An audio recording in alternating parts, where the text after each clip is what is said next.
What's up? Ako nga pala si BT at nandito ngayon tayo sa BT Reaction and welcome to my channel, Tunay na Kritiko.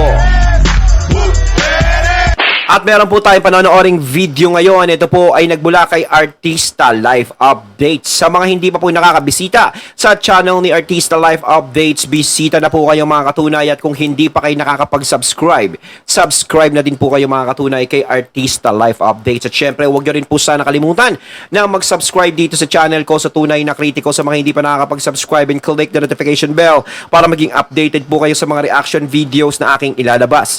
At huwag na natin pagtagalin at sabay-sabay na nating panoorin ang laman ng video na hatid sa atin ni Artista Life Updates at bibigyan natin ng reaksyon. Pasok! Hello mga ka-legit lover cats! Another updates kung saan Bossing Vic Soto abay mukhang tinanggihan ng offer ng GMA.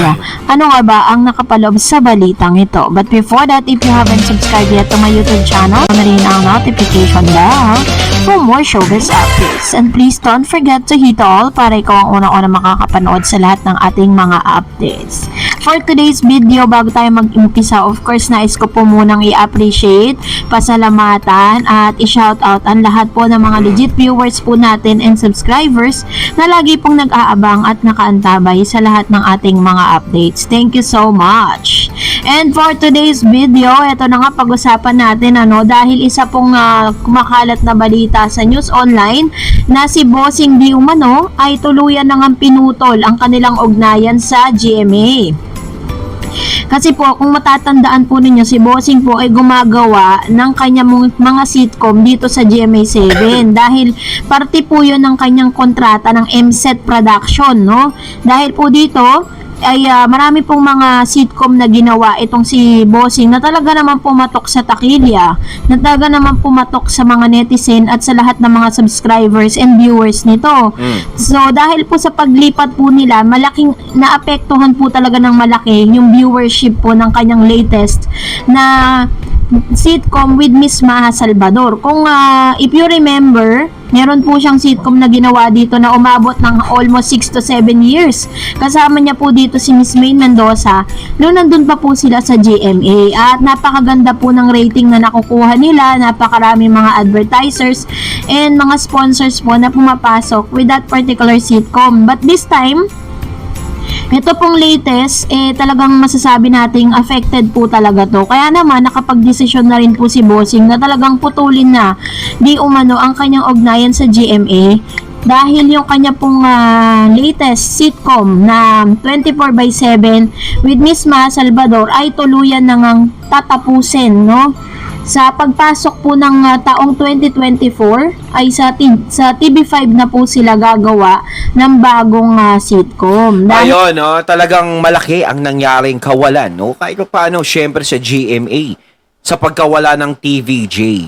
No, malaking epekto rin yan sa channel. Kahit sabihin natin na malaking network yan, maraming artista Iba pa rin yung kahalagahan ng TVJ no nandiyan sila sa GMA7.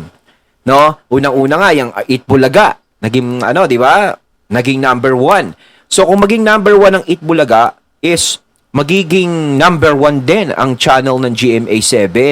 Madadala yan. Kasi kung ano yung mga palabas doon, kung ano yung mga successful na palabas doon, kasama dyan ng GMA7. Kahit sabihin natin na black timer lang yung, yung 8 Bulaga na nagbabayad lang ng upa. Dapat hindi yun ang tinignan ng GMA. Ang tinignan ng GMA kung paano ba sila nadala nung mga tao dati sa 8 Bulaga ng TVJ. Dapat yun ang tinignan nila sa loob ng 28 years. At si Bossing nga, di ba, nagkakaroon ng mga show dyan sa GMA na sinasabi nga dito is nagiging maganda ang resulta noon. No? Sayang din yung mga advertiser na nawawala.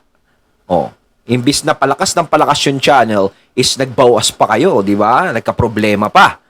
Ngayon, si Bossing Vic is lilipat na sa GMA7, GMA7, sa TV5. So, sila Jose, di ba, lumalabas din dyan sa GMA, di ba? Dagdag din yun. Pero ngayon, syempre, kung nasaan ng TVJ, nandun na sila Jose at Wally. No?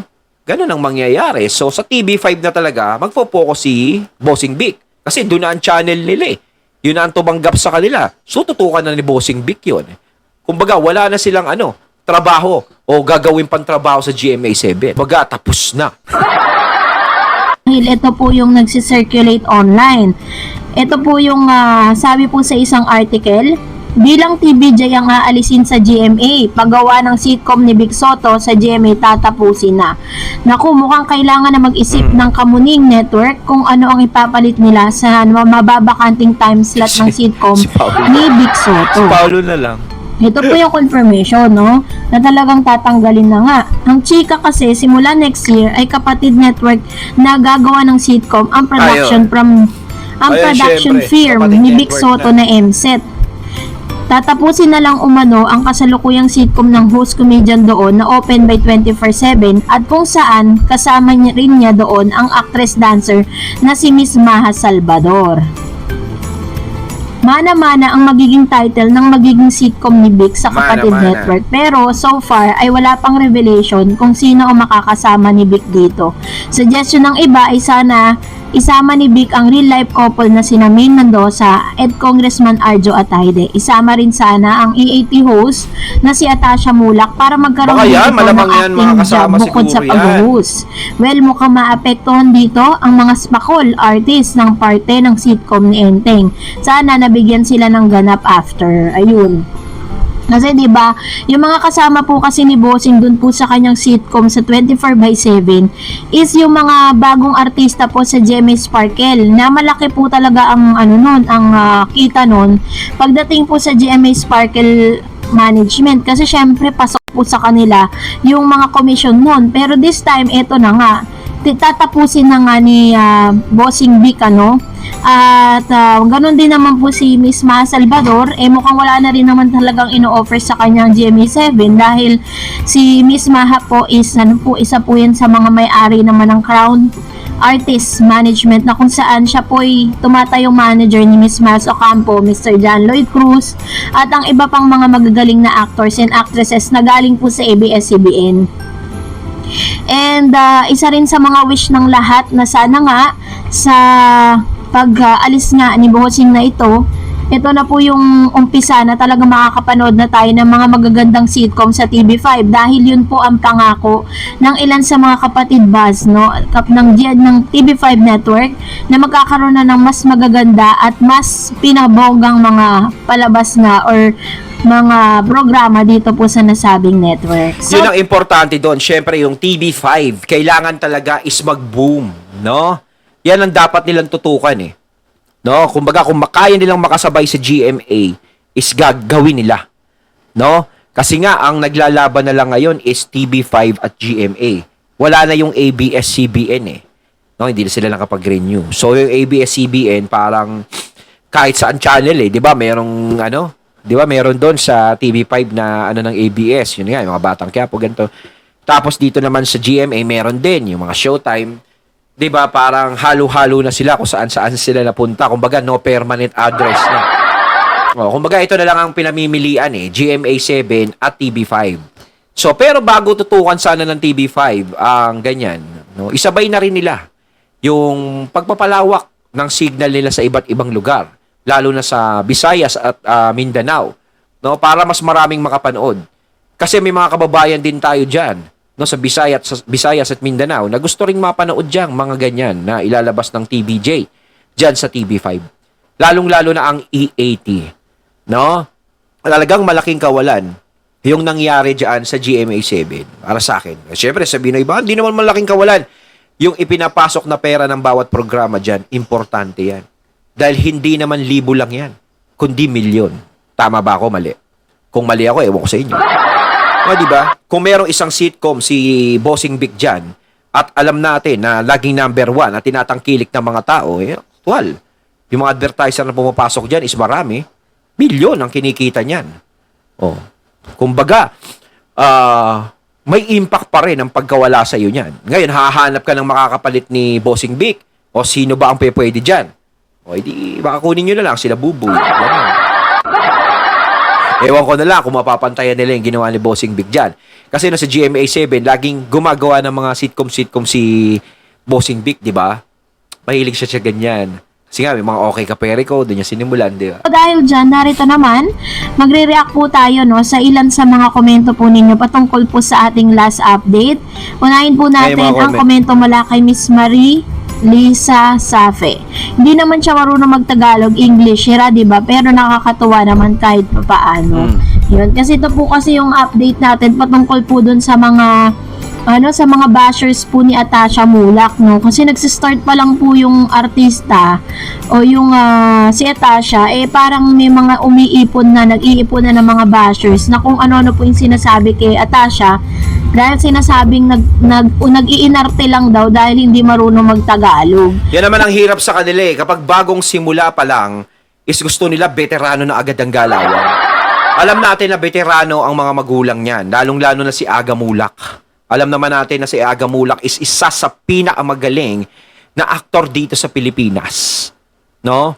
Ngayon, kung ini-expect nyo na si Atasha is kailangan maging Aga Mulak agad ang datingan, is hindi pa. Kumbaga, marami ka pang kakaining bigas, marami ka pang pag-aaralan sa mundo ng showbiz, sa mundo ng pag-arte. No? Kaya, huwag kayong masyadong mainip sa kung ano ang dapat ipakita ni Atasha. Dahil nandiyan siya sa poder ng TVJ at alam ng TVJ kung ano ang gagawin nila. Baka nakakalimutan nyo, maraming mga artistang sikat ngayon ang dumaan sa TVJ. Diba? Na hindi naman ganon kagagaling noon pero halos ang gagaling magsiarte ngayon. Diba? Sa camera. Oh. Kaya huwag kayong mainip. Masyado kayong mainipin eh. Sabi ni Arnel Calyado, May upo ko. before the basher compare, let it be known that Atasha tama. is not familiar with Tagalog, having been brought up in the environment where English is spoken, not to be mentioned, having studied and completed her education in UK with honors.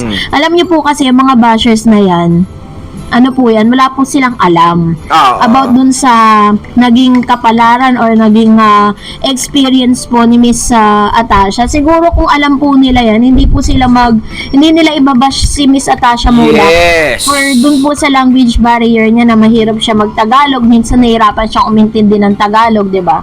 So, ganyan talaga mga bashers karamihan sa kanila is wala talagang alam. Yun po talaga ang Ibig sabihin yung mga bashers walang magawa sa buhay. main reason nun. Sabi ni Miss Art, ito naman po ang komento ni Norberto Orakin. Alden Richards, kapit ko sa GMA, whereas TVJ developed his career in Kalye Serie, hindi makakaahon kundi sa TVJ. Alam mo, real talk po ito kasi diba the time na si Alden po is pakwit na po yan sa showbiz. Ayaw niya na talaga kasi parang hindi naman siya nabibigyan ng break. Diba, ilang taon na po siya nag-aartista pero wala talaga. Pero nung dumating po yung Kalye Serie, dito po sa Branded Eat Bulaga, doon po nagsimula na talagang umariba po yung kanyang career. Doon po siya nakilala sa katauhan po doon sa tandem nila ni Miss Mina Aldab, no? Pero ngayon, syempre, hawak-hawak po siya ngayon ng GMA kaya hindi siya makapag-decide for himself. Sabi ni Wilmay Villanueva. Tama naman yun kahit si Maine Mendoza doon talaga pumatok sa Aldab nila, yung tambalan nilang yun. Si Alden kasi is doon din talaga pumatok. At nung pumatok siya is marami nang naibibigay sa kanya. Pero ngayon, nung nawala ang Eat Bulaga, parang, nandiyan naman, pero nung nawala yung TVJ dyan, parang hindi masyadong umaano si Alden ngayon sa GMA7. Kaya mapanood nyo ba? Kasi hindi na ako nanonood doon. Dapat nga lumipat na lang siya kasi di naman po siya nabibigyan ng magandang project dyan sa GMA. So, ito naman po yung opinion niya patungkol sa issue ni Alden Richards. Ayon, natating natunghayan ng video na nagmula kay Artista Life Updates. Ayan mga katunay, kayo anong masasabi nyo tungkol sa videong ito na binigyan natin ng reaksyon? Comment lang po kayo sa comment box. So once again, I'm BT and I'm out. Peace.